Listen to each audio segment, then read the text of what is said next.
দেখতে পাচ্ছেন আমরা এখন পাম্পে তেল ঢালবো, আমাদের পাম্পে তেল নাই। এটা আমাদের বাপি স্যার, আপনারা দেখতে পাচ্ছেন ট্যাঙ্কিটা ভালো করে পরিষ্কার করা হচ্ছে। এখন আমরা তেল ঢালবো।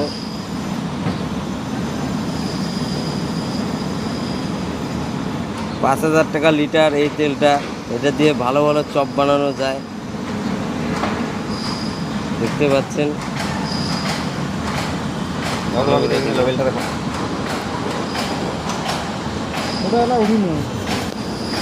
আমাদের এখানে একটা মিটার আছে, এই মিটারটা দেখতে লাগে কতখানি তেল লোড হচ্ছে।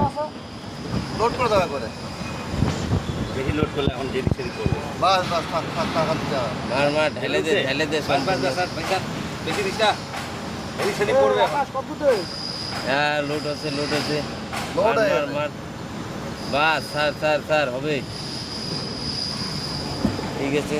তেল লোড হয়ে গেল, লোড হয়ে যাবে। বাস।